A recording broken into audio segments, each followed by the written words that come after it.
Amin. Silakan duduk Bapak Ibu. Shalom Bapak Ibu. Apa kabar? Puji Tuhan. Bapak Ibu, izinkan saya pagi hari ini berbagi kepada saudara tentang persoalan yang satu ini. Jangan takut. Amin. Lebih tepatnya Alkitab mengajarkan begini. Jangan mau kasih diri diintimidasi oleh ketakutan. Nah ini dulu yang saudara harus pahami. Bahwa rasa takut itu datang dari Tuhan. Amin. Kalau Anda dan saya tidak dikasih oleh Tuhan rasa takut, percayalah. Yang akan terjadi buat kita adalah begini. Anda dan saya bisa saja ada di lantai 71. Lalu tiba-tiba ingin tahu bagaimana rasanya kalau jatuh gitu. Lalu kita buang diri langsung ke bawah. Kalau rasa takut tidak ada. Lalu tiba-tiba kalau saudara lagi driving, kalau rasa takut itu nggak ada. Lalu saudara ingin sekali itu, kalau saya tabrak mobil di depan rasanya bagaimana gitu. Nah saudara akan langsung tabrak tuh. Makanya dengarkan ini baik, rasa takut itu pemberian dari Tuhan buat kita. Tapi yang Alkitab ajar adalah begini, jangan mau dikuasai oleh ketakutan. Jangan terintimidasi oleh ketakutan. Ya, nah mari kita belajar dulu apa yang Alkitab ajar tentang persoalan yang satu ini. Saya undang saudara untuk langsung saja buka dengan saya dalam Yesaya pasal 41 ayat yang ke-13. Yesaya 41 ayat yang ke-13. Kalau saudara sudah dapat, saya akan baca. Sudah? Oh, udah muncul di situ ya. Oke. Alkitab bilang ini Pak, Ibu. Sebab aku ini Tuhan, Allahmu, memegang tangan kananmu dan berkata kepadamu, janganlah takut, akulah yang menolong engkau. Amin. Nah, dengarkan ini baik. Tuhannya kita tidak punya kebiasaan serta-merta ngomong jangan takut. Sebelum dia kasih modal buat Anda dan saya. Sebab dalam realitanya begini, untuk merdeka dari ketakutan itu nggak gampang. Makanya kalau saudara baca di ayat 13, yang Tuhan atau Alkitab berupaya untuk komunikasikan kepada kita adalah begini. Orang hanya akan mudah untuk tidak dikuasai oleh ketakutan kalau ternyata begini. Mereka tahu betul realita tentang Tuhan. Amin. Kalau orang tahu realita tentang Tuhan, dengarkan ini baik Pak, Ibu. Ketakutan itu akan tersingkir secara natural dalam hidupnya kita. Amin. Nah kata takut yang tertulis di situ, itu diambil dari kata yare. Itu kata Ibrani, Y-A-R-E, yare. Yare itu artinya begini, kamu jangan gemetar, lihat realita lawan. Atau kalau kita sekarang, kamu jangan gemetar, lihat realita hidup. Ya, makanya tadi saya bilang kepada saudara, rasa takut pemberian Tuhan. Tapi dikuasai oleh ketakutan, itu bukan rencana Tuhan untuk hidupnya kita. Lalu di ayat ini Tuhan bilang jangan takut. Saya ulang, Tuhan bilang jangan yare, jangan gemetar dengan realita musuh. Mengapa? Ini Tuhan punya alasan. Sebab, satu, aku Tuhan. Dua, aku Allah. Tiga, aku memegang tangan kananmu. Nah mari saya jelaskan dulu kepada saudara. Saudara harus memahami realita Tuhan. Kalau orang paham betul realita Tuhan, maka yang terjadi adalah saudara merdeka dari rasa ketakutan. Saya jelaskan satu-satu kepada saudara. Kata Tuhan yang tertulis di situ, itu kalau saudara baca, itu semuanya tertulis dalam tulisan besar kan? Huruf besar kan? Tuhan. Tuhan di situ pakai kata ini. Kata yang dipakai adalah kata ini, YHWH. Orang Inggris menyebutnya dengan istilah Jehovah, kita menyebutnya dengan istilah Yahweh. Orang asli itu manggilnya Tuhan dengan kata ini, YHWH. Buat mereka Tuhan itu terlalu hebat, luhur, mulia, sehingga panggil nama Tuhan tuh gak layak. Makanya kenapa mereka panggil Tuhan punya nama itu pakai konsonan semua, huruf mati semua. YHWH, kita kan Yahweh, mereka enggak, YHWH. Nah mari saya jelaskan kepada saudara, YHWH itu punya arti ini, the existing one. Lebih tepatnya, Allah exist. Saudara tahu kata exist kan? Saudara lihat foto, saudara akan menemukan dalam semua foto ada si A, selalu si A ada. Foto waktu ada acara ini si A ada. Waktu foto di acara itu si A ada. Foto di acara apa aja si A ada. Nah, untuk si A kita biasanya bilang si A exist. Ya, ada. Di mana aja dia ada karena fotonya ada. Kita suka panggil orang dengan istilah si A itu orang eksis. Nah ini di ayat ini Tuhan bilang begini. Tahu nggak? Saya ini adalah the existing one. Allah yang ada. Berapa waktu yang lalu saya pelayanan di sebuah kota. Selesai saya turun, selesai acara kebaktian. Ada satu pasang suami istri datang pada saya. Lalu cerita tentang anaknya mereka. Nah, satu hari anaknya mereka ajukan ini pertanyaan. Dad, did God really exist? Tuhan tuh ada nggak? Gitu. Usia ini anak 22 tahun. Pergumulan dan pertanyaannya buat saya itu pertanyaan inti. Tanya begini, Tuhan tuh sebenarnya ada nggak? Nah, mari dengarkan ini baik. Tuhan ada. Sebab dia bilang, I am the existing one. Saya ini ada, eksis. Pertanyaannya, kapan dia ada? Saudara harus paham kapan Tuhan ada. Supaya saudara tahu betul tentang realita Tuhan. Sekarang, saudara buka dengan saya Keluaran pasal 3. Keluaran pasal 3, saya baca ayat 14.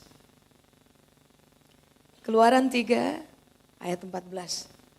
Tahukah saudara bahwa pertanyaan banyak orang hari-hari terakhir ini adalah pertanyaan ini. Did God exist? Tuhan tuh ada nggak? Kenapa waktu saya butuh mujizat nggak datang? Kenapa waktu saya butuh pertolongan nggak datang? Kenapa waktu saya butuh terobosan dalam saya punya hidup, ternyata terobosan nggak datang? Lalu pertanyaan ini yang paling banyak orang sering ajukan hari-hari terakhir ini. Did God exist? Tuhan ada nggak? Nah saudara harus tahu jawabannya, Tuhan ada. Pertanyaannya, kapan dia ada? Coba, Keluaran pasal 3 ayat 14. Sudah dapat? Good. Firman Allah kepada Musa, aku adalah aku.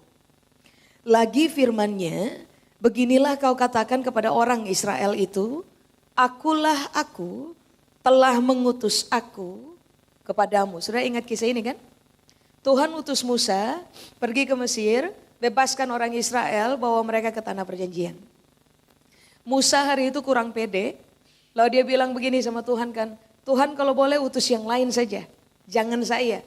Saya ini lambat bicara, bukan karakteristik pribadi laki-laki yang pintar bicara. Jadi better Tuhan pakai yang lain aja, jangan saya gitu. Lalu Tuhan decide bahwa enggak, kamu yang saya akan pakai. Lalu Musa bilang gini, nanti kalau saya sudah berhadapan dengan mereka, kalau mereka tanya, kamu tuh diutus siapa? Tuhan yang mana? Nah saya harus jawab apa sama mereka? Tuhan itu punya nama apa? Siapa? Saya harus ngomong apa? Lalu hari itu Tuhan bilang sama Musa, kasih tahu sama mereka, aku adalah aku yang ngutus kamu untuk mereka. Ya, bahasa Inggrisnya bilang begini, nama Tuhan adalah I am that I am. I am that I am. Bahasa Inggris pakai 5 kata kan? Bahasa Indonesia, aku adalah aku. 3 kata. Nah kata Ibrani itu cuma 1 kata. Aku adalah aku. Tuhan pakai kata ini, haya. Bukan haya, bukan. Haya. H-A-Y-A. Haya itu artinya begini. Aku ada di masa lampau. Aku ada sekarang. Bukan hari ini, sekarang.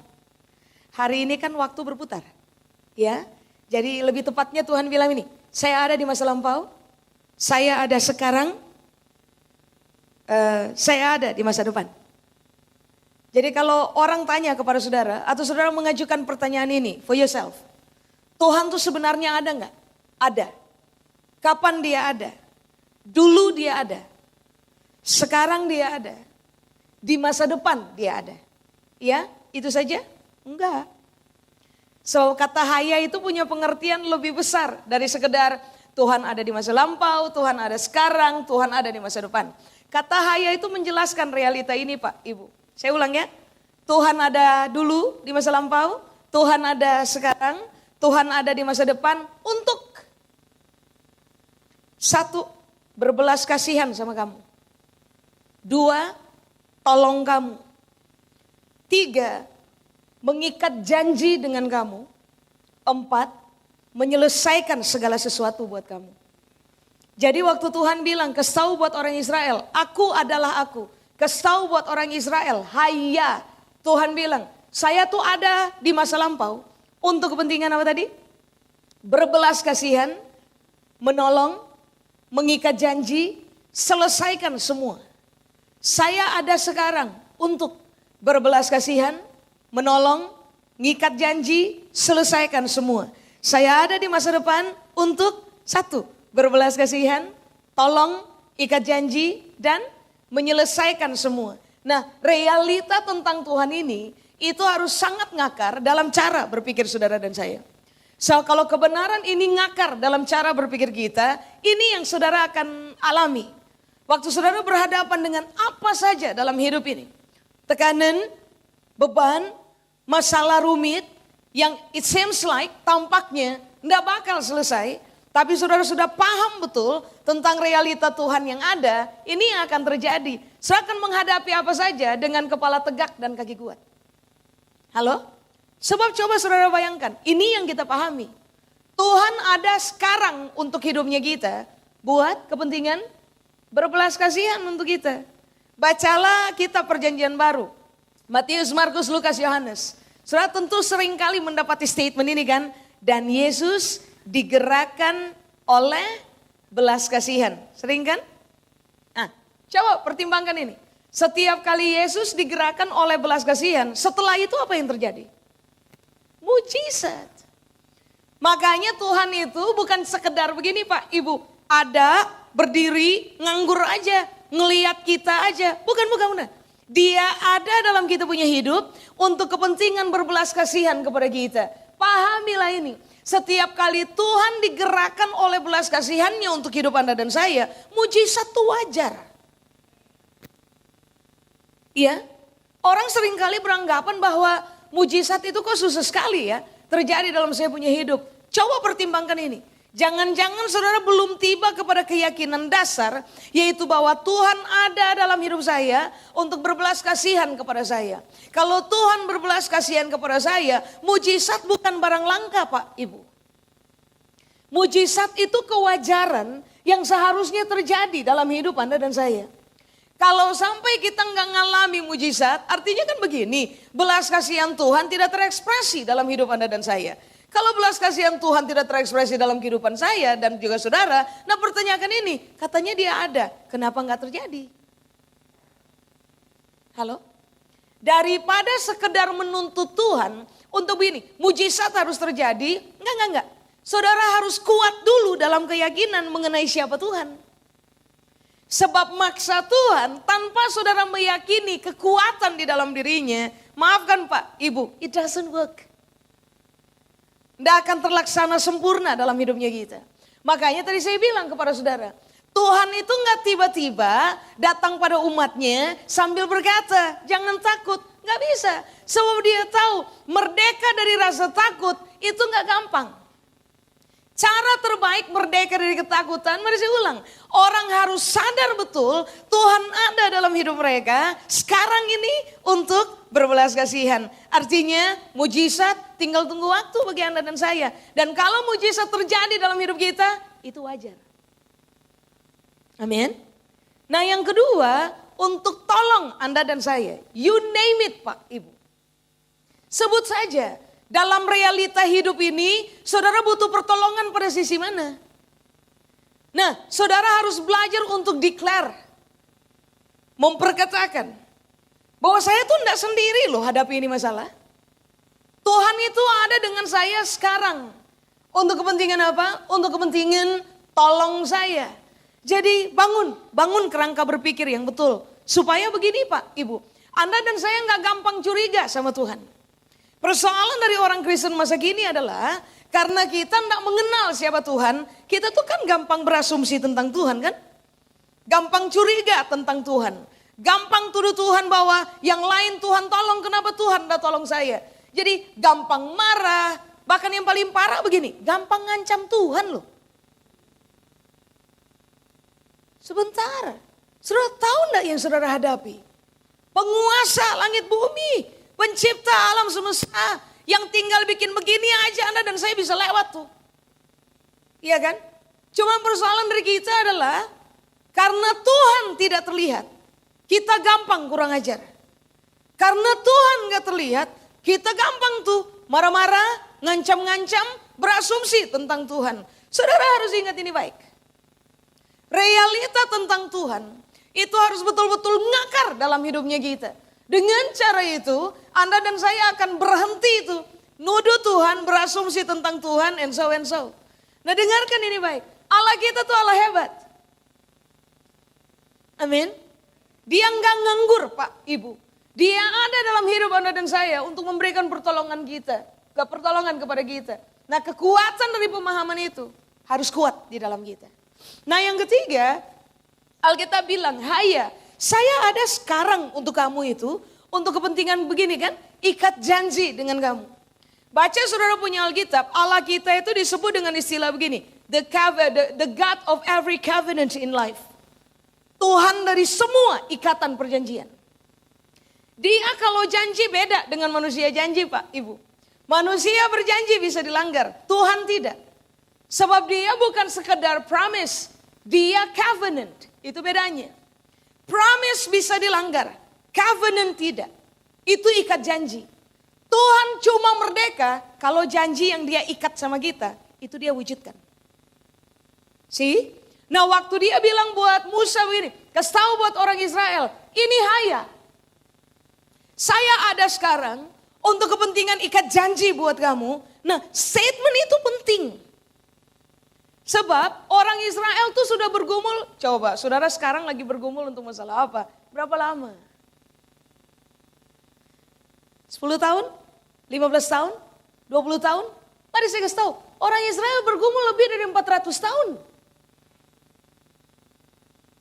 Coba, saudara bergumul, ini udah 1 tahun nih, pertolongan gak datang. Mari saya tanya, dalam realitanya, orang gampang mempertanyakan Tuhan gak? Katanya menolong, mana? Ya, 2 tahun, 5 tahun, 10 tahun, tidak ada tuh janji belum tergenapi di depan kita punya matanya kita dalam real itu belum ada. Orang gampang mempertanyakan Tuhan nggak? Iya, ragukan Tuhan, iya. Nah masalahnya gini, Israel bergumul lebih dari 400 tahun. Itu kira-kira 10 keturunan. So rata-rata satu keturunan tuh dihitung dari usia 0 sampai 40 tahun kan. Kalau 400 tahun kira-kira mereka bergumul 10 keturunan. Nah model bergumul 10 keturunan kira-kira 400 tahun lebih. Mari saya tanya, mereka punya hati udah patah belum? Patah hati enggak? Nunggu janji enggak tergenapi? Mempertanyakan Tuhan enggak? Nunggu janji enggak tergenapi?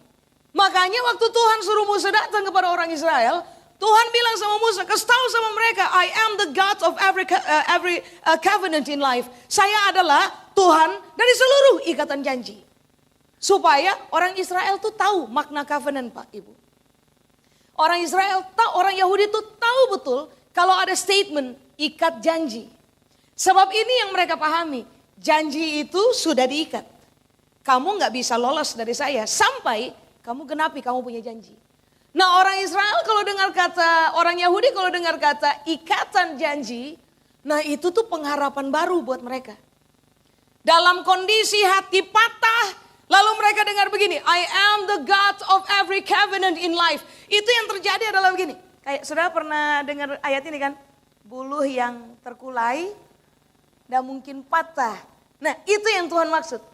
Kalau orang tahu betul, bahwa Tuhan itu Allah yang terikat dengan janjinya, maka semua semangat yang patah itu bakal kuat lagi. So Tuhan tidak mungkin dusta. Coba, saudara buka dengan saya Bilangan pasal 23. Bilangan pasal 23. ayat 19 Pak Ibu. Bilangan pasal 23 ayat 19. Mari saya ulang. Tuhan mau supaya Anda dan saya paham realita tentang Dia. Kalau kita tahu realita tentang Tuhan, ketakutan atau intimidasi ketakutan itu natural tersingkir dari kita. Coba lihat. Bilangan 23 ayat 19, kita baca sama-sama ya. 2, 3. Allah bukanlah manusia sehingga ia berdusta. Bukan anak manusia sehingga ia menyesal. Masakan ia berfirman dan tidak melakukannya, atau berbicara dan tidak menepatinya. Jadi di ayat ini Alkitab bilang buat kita, Tuhan tuh kasih tahu buat kita, jangan samakan saya dengan manusia. Manusia berdosa, saya tidak. Iya, lalu apa lagi? Manusia menyesal, saya tidak. Saudara mau tahu arti kata menyesal di situ? Orang Surabaya bilang dengan istilah ini, keprocot ngomong. Ngomong dulu, baru mikir. Tuhan tuh enggak. Baca perjanjian lama, saudara akan menemukan realita ini tentang Tuhan. Dia itu sebelum berjanji pada umatnya, dia timbang dulu kekuatannya. Jadi Tuhan itu bukan tipe pribadi yang suka menghembuskan angin sorga buat kita, enggak. Dia bukan tipe pribadi yang asal ngomong tanpa mikir, bukan. Dia itu tipe pribadi yang perjanjian lama bilang begini, sebelum dia ngomong dia ukur dulu, saya punya kekuatan untuk bikin enggak? Saya punya kekuatan untuk bikin, baru dia janji. Makanya di kalimat berikutnya kan Alkitab bilang ini, saya bukan manusia sehingga saya dosa, saya bukan anak manusia sehingga saya punya kebiasaan keprocot ngomong. Lalu kemudian kalimat berikutnya bilang ini, masa saya berfirman dan saya hendak bikin? Masa saya berbicara lalu saya hendak tepati? Nah kebenaran ini kan harus ngakar solid di dalam pemahaman kita. Sebab kalau enggak, mari saya ulang. Saudara dan saya diterpa oleh angin ribut kencang. Itu orang Surabaya bilang begini kan Pak, Ibu, limbungnya gampang, nyerahnya gampang. Kalau kita paham siapa Tuhan, saya ulang. Realita terintimidasi oleh ketakutan itu tersingkir secara natural dari kita. Amin.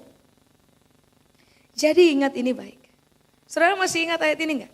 Semua firman yang keluar dari mulut Allah tidak akan kembali dengan sia-sia, tetapi akan bekerja sampai tujuannya terlaksana. Jadi dengarkan ini baik. Kalau Tuhan bilang bisa, realita di depan kita punya mata bilang tidak bisa. Nah, you need to trust this. Tuhan bilang bisa, berarti bisa. Realita di depan kita punya mata bilang gak bisa. Tapi kalau Tuhan kasih buat kita janji, Tuhan kasih buat kita covenant, ikatan janji, basic kepada firman-Nya, bahwa Dia bisa bikin apa saja. Now, you better, saudara lebih baik percaya kepada apa kata Tuhan. Sebab omongan itu nggak mungkin begini. Seperti kita tabur garam dalam laut, itu nggak pernah. Omongan itu pasti jadi. Amin. Makanya mari saya ulang. Tuhan perkenalkan dirinya sebagai Hayya. Saya ada sekarang, 1. Berbelas kasihan sama kamu. 2, tolong kamu. 3, ikat janji sama kamu. Yang menarik terakhir, selesaikan semua bagi kamu. Itu hebat itu. Apa yang saudara hadapi yang belum selesai? Now you need to declare this.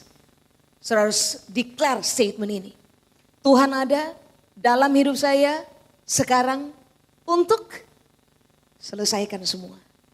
Coba bayangkan, diperbudak lebih dari 400 tahun. Yang akan terbangun dalam pemikiran mereka adalah ini kapan selesai? Harapan mungkin masih ada 5 tahun 10 tahun pertama. Setelah 5-10 tahun pertama bergumul dan tidak ada jawaban, orang mulai bertanya lagi, kapan selesai? 100 tahun berikutnya tidak selesai-selesai. Kapan selesai? 200 tahun berikutnya perbudakan tidak selesai. 300 tahun berikutnya tidak terselesaikan perbudakan. 400 tahun perbudakan tak selesai. 400 tahun lebih waktu Tuhan tiba. Makanya dia bilang sama Musa, kesal sama mereka. Ini selesai. Halo? Makanya mari saya ulang. Dalam hidup ini Pak, Ibu, semua orang punya masalah. Ya, cuman orang yang sudah tutup mata saja untuk selama-lamanya yang tidak akan berhadapan dengan masalah dalam hidup. Nah, semua orang hidup berhadapan dengan masalah. Ada orang yang berani hadapi masalah, tapi banyak orang sekarang ini takut menghadapi masalah.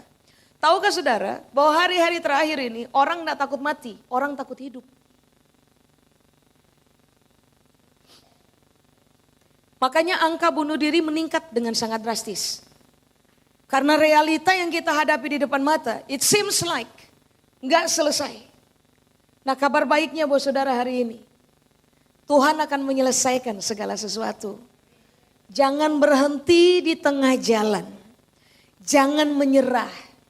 Jangan lari dari masalah. Ingat ini baik. Jangan pernah berpikir untuk akhiri saudara punya hidup. Sebab ternyata begini, Tuhan itu ada dalam kita punya hidup demi kepentingan ini. Sampai di masa depan dia akan selesaikan apa aja buat kita. Kebenaran itu pegang dengan baik. Amin. Nah, itu hal pertama tentang Tuhan. Lalu yang kedua, Alkitab kan bilang gini kan. Jangan takut, jangan nyare. Kamu jangan gemetar kakinya karena lihat realita lawan. Sebab saya adalah Allahmu, kata Tuhan. Kata Allah di situ, itu diambil dari kata ini Pak, Ibu, Elohim. Elohim punya banyak makna. Tapi salah satu makna yang paling mendasar dari kata Elohim adalah begini. I am the supreme God. Allah supreme. Bahasa Indonesia menyebutnya dengan istilah Allah unggul. Saudara pernah nonton film Transformer? Atau mungkin saudara punya anak-anak suka nonton film Transformer? Saya ini nanya loh Pak, Ibu, ya ampun. Iya? Di film Transformer, tokoh robotnya yang paling yang memimpin namanya siapa? Optimus Prime. Nggak percayalah, nama Tuhan kita bukan Optimus Prime. Tapi dia punya nama adalah begini, Supreme God. Supreme itu sinonim sama dengan kata Prime. Nah, coba lihat di film itu. Namanya Optimus Prime. Sejatuh-jatuhnya dia bangun lagi enggak? Bangun. Orang berupaya dia punya lawan berupaya kalahkan dia. Di kisah akhir film selalu bangun lagi. Karena Prime. Atau Supreme. Atau unggul. Kata unggul itu punya salah satu makna adalah ini Pak, Ibu. Nggak biasa kalah. Kebiasaannya itu menang. Nah, hari itu Tuhan kasih tahu kepada Musa. Musa kasih tahu kepada orang Israel. I am the supreme God. Saya ini Allah unggul. Allah yang punya kebiasaan menang. Orang biasa kalah. Lalu kadang-kadang kita bilang gini, wajar masih manusia, kaki masih injak bumi. Nah, mari saya kasih tahu kepada saudara, Tuhan punya kebiasaan bukan kalah. Dia punya kebiasaan menang. Tahu bibit unggul? Kenapa bibit disebut bibit unggul? Sewaktu diuji coba, dites dengan bibit yang lain, bibit unggul selalu menang. Makanya disebut bibit unggul. Nah, Allah kita memperkenalkan dirinya dengan statement Allah unggul. Allah yang punya kebiasaan menang. Kalau saudara berjalan dengan Allah yang punya kebiasaan menang, mari saya tanya kepada saudara, takut gak? Kenapa? Somehow, siapa lawan dia pasti menang.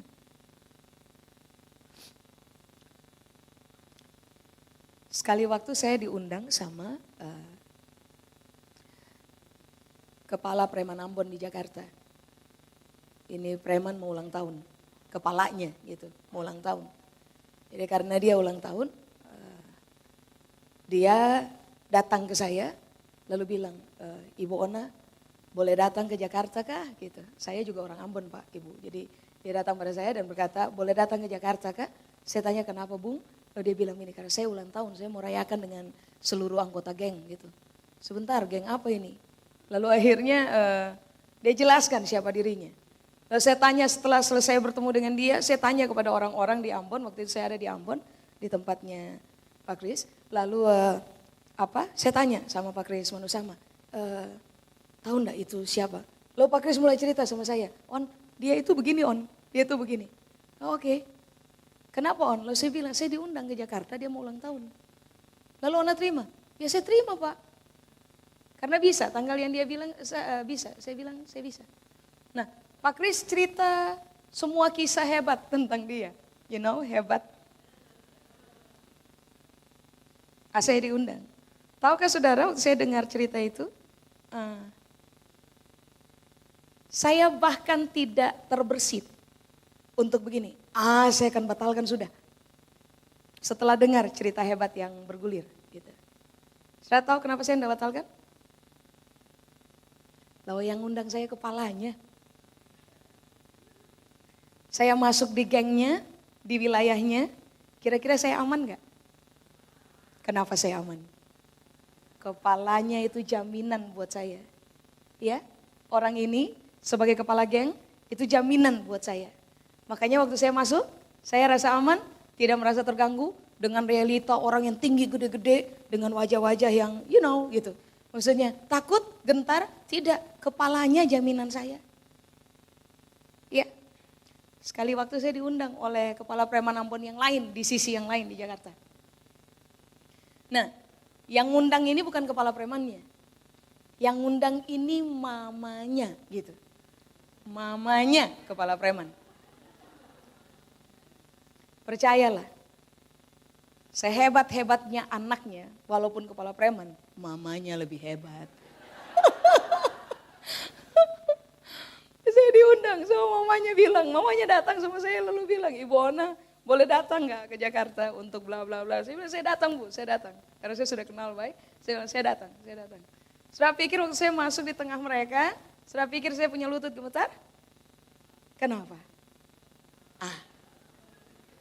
Jaminan saya, mamanya. Nah mari dengar ini baik, dengarkan ini baik. Tidak ada orang yang bilang hidup itu gampang. Semua kita tahu hidup ini susah. Tapi dengarkan ini baik. Kita tuh punya jaminan.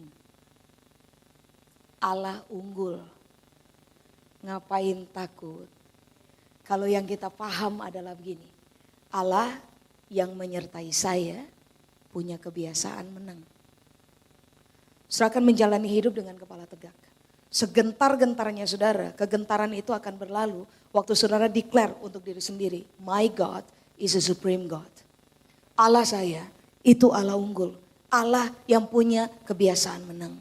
Tidak ada hal yang saya bisa hadapi dalam hidup ini yang akan bikin saya terpuruk, kalah, mati. Sebab Allah berpihak pada saya, siapa bisa lawan? Amin. Itu dua. Nah hal yang ketiga, ini yang Tuhan bilang. Satu saya Tuhan, dua saya Allah kamu, saya Allah unggul. Yang ketiga Tuhan bilang gini, aku jangan takut, aku pegang kamu punya tangan kanan. Ibu saya boleh minta tolong ibu naik, boleh? Iya, bantu saya di panggung. Minta tolong ya Bu. Thank you. Ibu namanya siapa? Ibu Melani. Baik, Ibu Mel bisa berdiri di sisi kiri saya. Nah, waktu Tuhan bilang, aku itu memegang tangan kananmu. Persepsi kita kan begini, Bu Mel. Sorry, tangan saya rada keringat, gak apa-apa ya. Persepsi kita kan begini kan, Bu Mel punya tangan kanan, let's say begini, bilang saja, saya ini Tuhan. Percayalah saya bukan Tuhan, contoh. Saya Tuhan. Lalu Tuhan bilang begini, aku Tuhan, aku Allahmu, tiga, aku memegang tangan kananmu. Nah, Persepsi kita selalu begini, right? Ya, begini kan. Nah, coba Ibu punya nama siapa lagi tadi? Iya, Ibu Mel. Sorry Bu. Ibu Mel jalan ke kanan, ke kiri, saya jalan ke kanan. Bisa lepas nggak? Bisa. Sebab tangan kanan sekuat-kuatnya saudara berpegang, waktu saudara berlawanan arah, saudara akan selalu punya tangan lepas. Nah Tuhan tuh bilang di situ bahwa dia memang betul memegang tangan kanan Anda dan saya. Tapi ini yang Tuhan maksud. Waktu dia bilang kata memegang, kata yang dia pakai Ibrani menggunakan kata ini, hazak. H-A-Z-A-Q. Hazak. Hazak tuh artinya begini. Kalau ada sakit nggak apa-apa ya.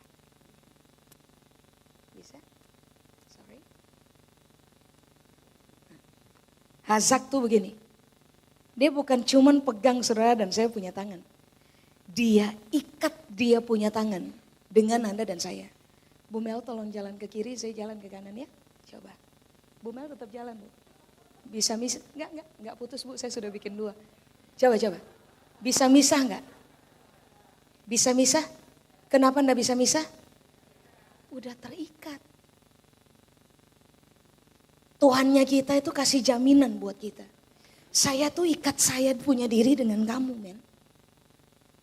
Jadi begini, kamu enggak usah takut. Sakit ya Bu Mel? Enggak. Kamu enggak usah takut. Kenapa? Saya terikat dengan kamu. Bu Mel jalan ke kiri Bu Mel. Saya bakal ngikut. Saya jalan ke kanan, Bu Mel bakal ikut.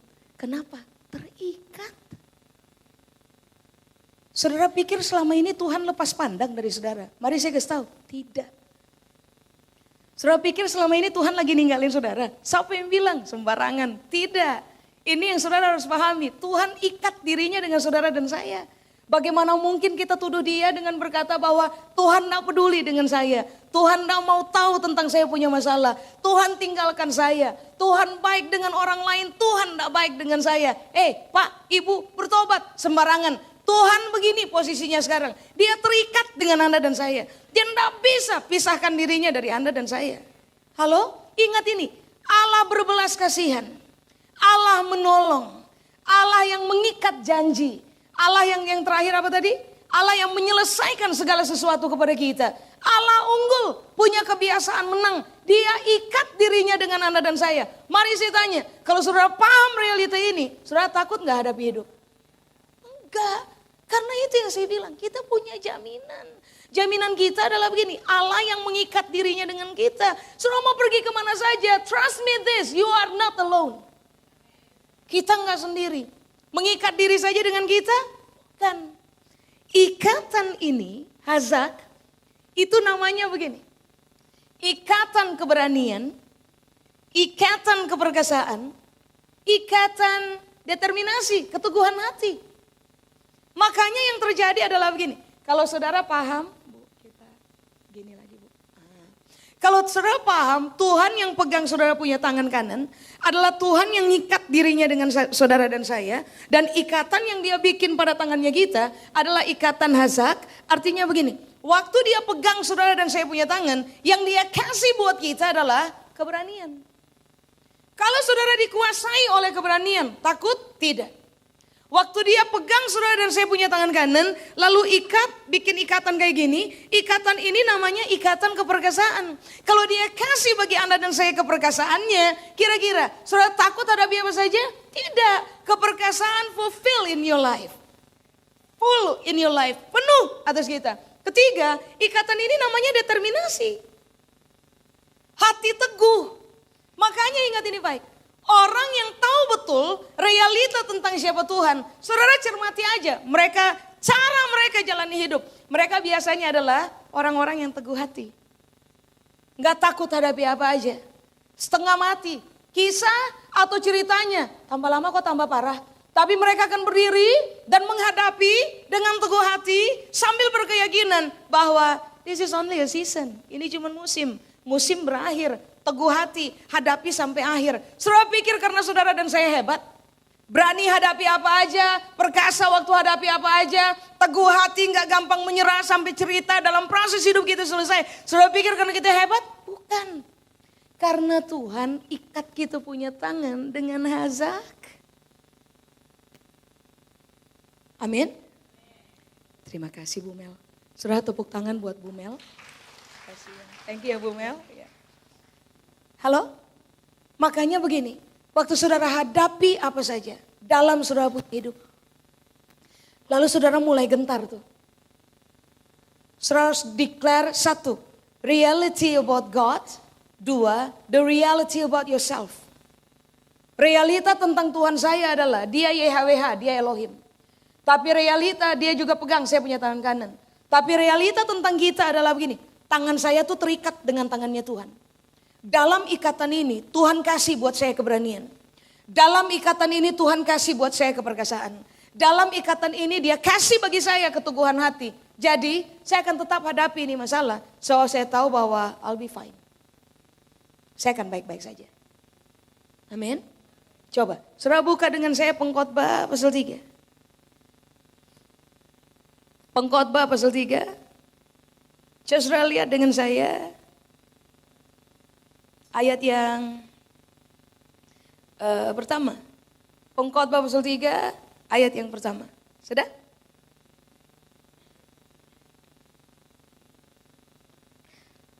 Tahukah saudara waktu saudara mengakar teguh dalam kebenaran firman Allah, mengakar teguh dalam pemahaman mengenai siapa Tuhan, saudara akan amazed, saudara akan sendiri kaget bahwa ternyata saudara bisa loh jalani hidup, bahwa saudara bisa loh hadapi proses berat, dan ternyata saudara bisa memenangkannya.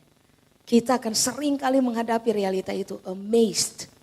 Dan sadar betul, bukan karena kita hebat. Tapi karena Tuhan dalam kebesarannya berpihak untuk kita. Coba saudara lihat Pengkhotbah pasal 3, ayat yang pertama. Alkitab bilang, untuk segala sesuatu ada masanya. Lalu untuk apapun di bawah langit ada waktunya. Segala sesuatu ada masa, segala sesuatu di bawah langit ada waktu. Kalau saudara punya Alkitab terjemahan bahasa Inggris, saudara akan mendapati ayat 1 tuh Alkitab bilang ini. For everything there is a season and a time to every purpose under the heaven. Jadi begini, untuk segala sesuatu, Indonesia bilang ada masa. Inggrisnya bilang, yang diterjemahkan dari bahasa aslinya, Inggrisnya bilang begini, season, musim. Ingat ini baik, seumur kita jalani hidup, sampai sekarang, saudara usia berapa? 20, 30, 40, 50, 60, 70, 80. Pernahkah saudara temukan dalam hidup yang saudara jalani sampai sekarang, musim yang kita hadapi cuma satu? Enggak? Kenapa? Musim berganti. Makanya Alkitab bilang ini, to everything there is a season. Untuk segala sesuatu ada musim. Kata musim itu penting. Supaya Anda dan saya paham bahwa yang saudara dan saya hadapi sekarang, ini enggak selamanya. Ini cuma musim. Semua musim berganti.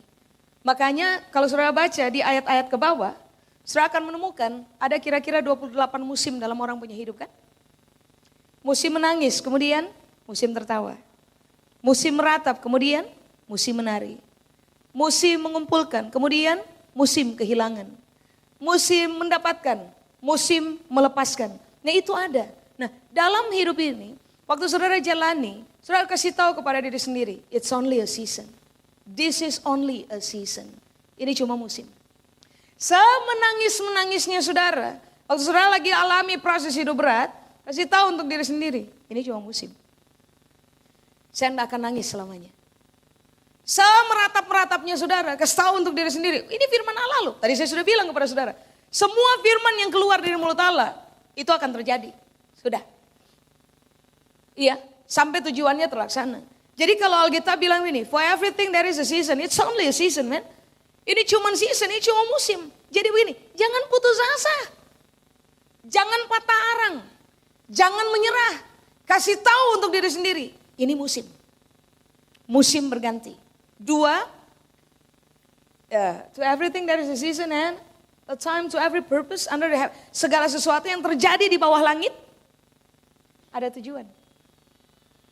Waktu saudara hadapi tekanan dalam kehidupan, apapun yang saudara alami, cerita dalam hidup ini, saudara harus cari, fokus pada ini. Tuhan punya tujuan untuk saya apa? Ini cuma musim. 2, Tuhan punya tujuan untuk saya apa? Atau bukan Tuhan punya tujuan? Nanti saudara akan lihat, saudara akan hidup dalam keberanian, saudara akan menjalaninya dalam keperkasaan, saudara akan menjadi orang-orang yang hati teguh, saya tidak akan menyerah sampai ini cerita selesai. Semua cerita, semua proses hidup Pak, Ibu selesaikan. Jangan lari dari masalah, jangan menyerah, jangan berhenti di tengah jalan. Tengah jalan tuh bahaya, kapan saja kita bisa ketabrak dan mati. Ya? Saya kasih contoh Pak, Ibu, contoh terakhir. Saya suruh buka dengan saya. 1 Samuel 17. Contoh begini, orang yang Tuhan pegang tangan kanannya, Hazak, yang Tuhan ikat tangannya dengan keberanian, keperkasaan, dan determinasi. Keteguhan hati. Saudara lihat dengan saya 1 Samuel pasal 17, saya baca dulu kepada Bapak Ibu Saudara ayat 11 dulu. Nanti saya lompat sebab 1 Samuel 17 panjang banget. Saya hanya akan ambil beberapa ayat saja. Saudara bisa lihat dulu dengan saya di 1 Samuel pasal 17 ayat 11. Sudah? Ketika Saul dan segenap orang Israel mendengar perkataan orang Filistin itu, maka cemaslah hati mereka dan sangat ketakutan. Yare, lutut gemetar karena lihat realita lawan. Alkitab menggunakan kalimat ini. Cemaslah hati mereka. 2, ini bukan ketakutan biasa. Ini Alkitab bilang ini, sangat ketakutan. Siapa yang cemas dan sangat ketakutan? Saudara harus garis bawahi. 1, Saul. Siapa Saul? Raja Israel. Siapa Saul? Orang jago perang. Ya, dan orang Israel. Orang Israel di situ bukan rakyat biasa. Orang Israel yang dimaksud di situ itu pahlawan orang-orang tentara-tentaranya Israel. Nah sampai hari ini intelijen terbaik di bumi itu Mossad kan? Israel punya. Ilmunya mereka itu terbanyak mereka pelajari dari Alkitab, ilmu perang. Nah sekarang aja hebat, bayangkan ini, imajinasikan ini, apalagi dulu. Yang langsung Tuhan ajar mereka ilmu berperangnya. Sudah baca perjanjian lama kan? Tuhan seringkali kasih strategi, kamu berputar ke sini. Ini yang harus kamu bikin. Ini Tuhan langsung turun tangan ajar mereka seni berperang loh. Nah Alkitab bilang ini, raja jago perang, dengan tentara hebat, mengalami realita begini, cemas dan sangat ketakutan. Karena perkataan orang Filistin itu, coba lihat ayat 23. Sedang ia berbicara dengan mereka, Daud lagi bicara dengan kakak-kakaknya dan teman-teman kakaknya. Tampillah maju pendekar itu, namanya Goliat, orang Filistin dari Gad. Dari barisan orang Filistin. Ia mengucapkan kata-kata yang tadi juga dan Daud mendengarnya. Kata-kata apa? Kata-kata mencemooh orang Israel. Saudara harus ingat ini baik. Daud tuh belum pernah masuk medan tempur. Waktu itu terjadi, dia lagi ada di pinggir. Daud itu bukan tentara. Daud itu penggembala kambing domba milik ayahnya yang cuma 2-3 ekor. 1, gembala. 2, Alkitab bilang ini Daud masih muda, pipinya kemerah-merahan. Kita sekarang pipi merah karena blush on. Ibu punya usia mau sejumlah berapa saja, kalau ibu pakai blush on, ibu punya pipi kemerah-merahan. Nah, Daud enggak. Memang merah. Karena masih muda. Sudah? 3, hari itu baru untuk pertama kalinya dia hadir, dia datang di pinggir medan perang. Lalu dia dengar Goliat itu mencemooh orang Israel. Coba lihat ayat 24. Ketika semua orang Israel melihat orang itu, melihat realita di depan mata. Ngapain mereka? Larilah mereka daripadanya dengan sangat ketakutan. Sangat ketakutan diulang 2 kali. Ayat 26. Lalu berkata, ini mereka lagi lari nih. Sambil lari gitu ketakutan. Coba lihat ayat 26. Ayat 26. Lalu berkatalah Daud kepada orang-orang yang berdiri di dekatnya. Apakah yang akan dilakukan orang yang mengalahkan orang Filistin itu dan yang menghindarkan cemooh dari Israel? Sudah? Lihat kalimat berikutnya. Siapakah orang Filistin yang tak bersunat ini sampai ia berani mencemoohkan barisan daripada Allah yang hidup? Dengan kata lain bahasa kita sekarang, Daud kan tanya ini sama orang-orang di situ. Itu orang tuh dia pikir dia siapa sih? Ya, itu bahasa kita kan? Atau begini, itu orang siapa sih? Ingat, gembala, dombanya cuma 2-3 ekor, pipi kemerah-merahan, gak pernah masuk pertempuran, dan tiba-tiba nanya kepada semua orang, itu orang siapa sih? Gitu. Sampai di situ? Enggak. Coba saudara lihat ayat 32. Berkatalah Daud kepada Saul, penggembala kambing domba bicara sama raja. Penggembala kambing domba bicara sama ahli perang. Berkatalah Daud kepada Saul, janganlah seseorang menjadi tawar hati karena dia. Kalimat berikutnya, kalau saudara baca, saudara ketawa gak sih? Kalau saudara ada hari itu di situ dan lihat realita tentang siapa dia, lalu tiba-tiba dia ngomong kalimat berikutnya. Kalimat berikutnya bilang apa? Hambamu ini akan pergi dan melawan orang Filistin itu. Kalau saudara ada di situ, saudara ketawa enggak? Kalau saya ada di situ, saya pasti ketawa itu. Makanya Saul sama orang Israel itu mempermainkan Daud kan. Salah satu contohnya, Saul kasih dia punya baju perang untuk Daud pakai. Lalu Daud bilang ini, kebesaran. Saudara pikir itu apa? Itu mempermainkan itu. Nah saudara harus ingat, Saul, Alkitab bilang, waktu dia berdiri berjajar dengan orang Israel, Saul itu paling tinggi. Saudara mau tahu tingginya Daud berapa? Jangan bilang siapa-siapa, tingginya Daud kayak saya. Saya ini tampak tinggi aja karena pakai hak. Actually gak tinggi-tinggi amat. Tingginya Daud itu kira-kira antara 152 sampai 156. Jangan bilang-bilang saya tinggi 152. Saya ulangi, dia punya tinggi 152 sampai 156. Not even 160. Bapak punya tinggi berapa Pak? Ya? Bapak lebih tinggi dari Daud. Mau tahu tingginya Goliat? 3,2 meter ibu.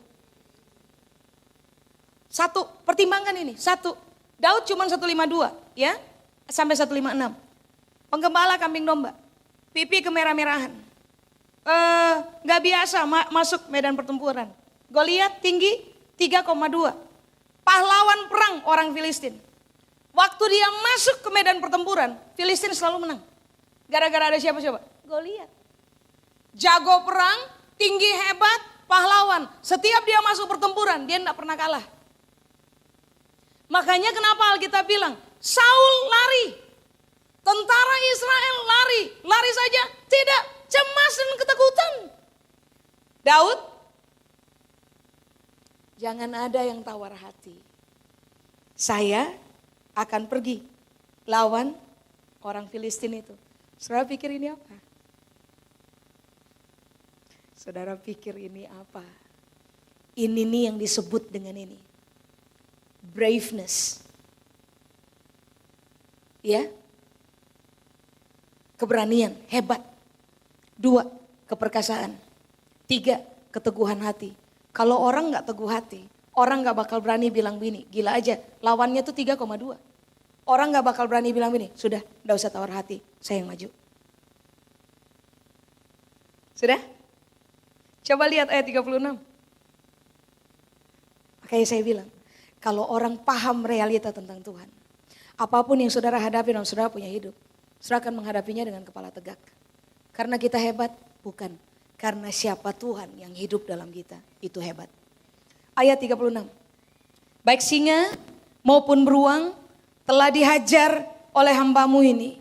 Dan orang Filistin yang tidak bersunat itu, ia akan sama seperti salah satu daripada binatang itu. Karena ia telah mencemooh barisan daripada Allah yang hidup. Kenapa Daud tidak takut dengan Goliat? Mari saya kasih tahu Pak, Ibu. Sebab Daud melihat Goliat nggak ada bedanya dengan binatang. Saran saya kepada saudara, saudara baca 1 Samuel pasal 17, saudara akan tahu runtutan ceritanya tentang Daud. Itu 36 kan? 37. Pula kata Daud, coba lihat kata ini. Tuhan. Kata Tuhan ditulis dengan huruf besar semua tuh Pak, Ibu. YHWH, Allah yang ada. Ada. Untuk kepentingan apa? Berbelas kasihan, tolong, ikat janji sama saya, selesaikan semua untuk saya. Nah, Tuhan yang telah melepaskan aku dari cakar singa dan dari cakar beruang. Bagaimana kalimat berikutnya? Dia juga yang akan melepaskan aku dari tangan orang Filistin itu. Kata Saul kepada Daud, pergilah Tuhan menyertai engkau. Pergilah Tuhan menyertai engkau, itu olok-olok. Itu bukan doa, itu olok-oloknya Saul untuk Daud. Ya sudah, pergi sudah, Tuhan berkati ya. Gitu. Tuhan sertai ya, kira-kira kayak gitu tuh. Cuman hari itu ini persepsi Daud tentang Tuhan. Alkitab bilang ini, Daud punya kambing, domba cuma 2-3 ekor. Kalau singa atau beruang datang, lalu ambil dia punya domba atau kambing. Ini yang Alkitab bilang. Dia kejar singanya. Dia kejar domba. Kita hidung beruang muncul sedikit aja di situ, kita lari tuh. Atau jangan muncul. Orang dari luar lari ke sini dan bilang ada beruang. Kita semua lari tuh. Ini beda. Beruang datang ambil dia punya kambing domba, lalu beruang pergi. Daud nggak pulang lari ke rumah sambil berkata, Pak, saya nggak mau lagi gembalakan kambing domba. Gila aja, Bapak nggak tahu ya? Saya didatangi loh oleh singa dan beruang. Begitu? Enggak, Alkitab bilang, singa beruang tangkap dia punya kambing domba. Ini yang dia bikin, dia lari kejar. Saudara pikir itu apa coba? Itu keberanian, itu keperkasaan, itu keteguhan hati. Lalu kalau sampai dia ketemu dengan singa atau beruang, yang terkam dia punya domba atau kambing, ini kan yang dia bikin. Saya lepaskan dari mulut. Lepaskan singa atau kambing dari mulut. Singa atau kambing. Lepaskan domba atau kambing dari mulut singa atau beruang. Daud tidak melakukan tindakan ini. Dalam nama Yesus, saya perintahkan kamu lepasin. Enggak. Daud gak meratap di pinggir jalan, saya berkata, ayolah dilepasin lah. Kan nanti saya harus laporan apa sama papa di rumah, gila aja. Masa saya bawa 2, saya cuma pulang bawa 1. Ntar saya gak dipercaya lagi gembala. Begitu? Enggak. Daud bilang ini, saya buka mulutnya, saya lepaskan saya punya itu. Untuk lepaskan domba itu harus buka mulut Pak, Ibu. Buka mulut singa atau beruang. So kalau tarik pendarahan mati. Harus buka. Coba bayangkan, imajinasikan. Orang laki-laki tinggi antara 152 sampai 156. Berhadapan dengan singa dan beruang. Beruang jongkok itu lebih tinggi dari saya Pak, Ibu. Apalagi beruang berdiri. Singa berdiri, singa jongkok gitu maksudnya. Singa lagi jongkok. Saya pernah tuh ke Jatim Pak. Kan itu singa itu dibatasi sama kaca, right? Nah saya berdiri di kaca itu nggak tahu bagaimana ceritanya. Singa dari sono tuh bisa jalan ke saya aja. Nah waktu udah dekat saya berhadapan dengan singa. Singanya lebih tinggi. Coba bayangkan. Daud lawan itu tuh. Lalu dia bilang ini, saya lepaskan saya punya kambing domba dari mereka. Kalau mereka bangkit untuk lawan saya, ini yang Daud bilang, saya hajar, saya bunuh. Saudara pikir itu terjadi 1-2 kali? Bukan, itu terjadi dalam pengalaman keseharian. Nah ini yang Daud pahami. Daud melihat Tuhan, realita tentang Tuhan yang membebaskan dia dari singa dan beruang. Dalam hidup ini Pak, Ibu, saudara pasti telah jalani banyak cerita. Ada banyak cerita menang di situ. Tadi saya bilang kepada saudara, temukan Tuhan punya tujuan. Temukan realita tentang Tuhan dalam saudara punya cerita. Sebab cerita-cerita hebat yang kita punya tentang siapa Tuhan, itu modal yang kita harus kumpulkan sebagai tabungan untuk begini, meyakini Tuhan yang tidak pernah berubah. Makanya dia berani bilang kepada orang-orang itu kan, termasuk kepada Saul, jangan ada yang tawar hati. Saya akan maju dan lawan dia. Lalu kemudian Alkitab bilang gini kan, Daud kalahkan Goliat. Goliat tumbang gara-gara batu kali. Sangunya Daud ke medan pertempuran bukan tombak, bukan pedang. Bukan pistol, bukan senapan. Daud punya sangu tuh cuman ketepel dengan 5 batu kali. Goliat kena satu, langsung tumbang tuh. Saudara pikir karena Daud hebat? Bukan, yang bikin tuh Tuhan. Yang bikin itu Tuhan. Makanya dengarkan ini baik. Saya ulang. Saudara dan saya harus tahu realita tentang Tuhan yang sebenarnya. Tuhan yang Anda dan saya sembah, itu Tuhan hebat. Tuhan ajaib. Bisa bikin apa saja, dia punya kebiasaan menang. Yakinkan diri tentang realita Tuhan tiap hari. Yang saudara akan hadapi adalah ketakutan, gentar terhadap lawan. Itu akan tersingkir secara natural. Karena kita hebat? Bukan. Karena kita declare kehebatan Tuhan untuk hidupnya kita. Amin. Sudah, saya selesai. Saya undang saudara bangkit berdiri. Saya bicara lama banget ya Pak Ibu. Ya? Pas 1 jam ya? Terlaluan memang. Pak kita boleh nyanyi itu lagu yang tadi tuh. Nyanyi haleluya. Tak usah ku takut. Sudah tahu lagu itu? Oke. Make it as a declaration. Jadi nyanyikan ini sebagai sebuah deklarasi. Saya enggak takut sebab ada Tuhan hebat berpihak pada saya. Ya, please Pak silakan berkata. Now I know. Sekarang saya tahu. Engkau adalah Tuhan bagi saya. The existing one. Allah yang ada untuk saya. Sekarang saya tahu. Engkau adalah Allah unggul. Sekarang saya tahu. Engkau pegang tangan kanan saya. Ikat kita punya tangan. Dengan ikatan keberanian, keperkasaan dan keteguhan hati. Jadi ini saya kiranya realita tentang Tuhan. Itu mengakar kuat di dalam saya. Sehingga waktu saya hadapi apa aja dalam cerita hidup. Tekanan, masalah, kehidupan yang berat. Realita nggak ada pintu, realita nggak ada jalan. Realita nggak ada harapan untuk melihat masa depan yang baik. Saya memutuskan mempercayai Tuhan yang adalah Tuhan, Allah dan yang memegang tangan kanan saya. Saudara boleh angkat tangan. Ini kami, kiranya kebenaran ini mengakar hebat di dalam pemikiran kami, perenungan dan pertimbangan kami. Supaya seumur hidup, waktu kami jalani cerita tiap-tiap hari, sampai terakhir kami tutup mata di bumi. Kami menjadi orang-orang yang menghadapi apa aja tanpa ketakutan. Kami berdoa biarlah kami mulai dibantu oleh Tuhan. Sehingga terbiasa mata kami melihat realita Tuhan yang hebat. Berpaku kepada realita Tuhan yang hebat. Dan tidak gemetar melihat realita lawan. Tidak gemetar melihat realita cerita hidup yang sedang kami hadapi. Hari ini saya berdoa kiranya seluruh saudara di tempat ini dipersenjatai oleh Tuhan dengan keberanian, keperkasaan, dan keteguhan hati.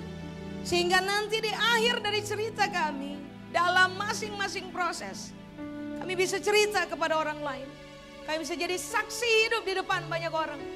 Bahwa Tuhan saya hebat. Dia tolong saya berkali-kali dalam kehidupan. Dan kehidupan saya selalu diakhiri dengan cerita menang. Ingat ini baik Bapak Ibu, Tuhan tak terkalahkan. Kebiasaannya adalah menang.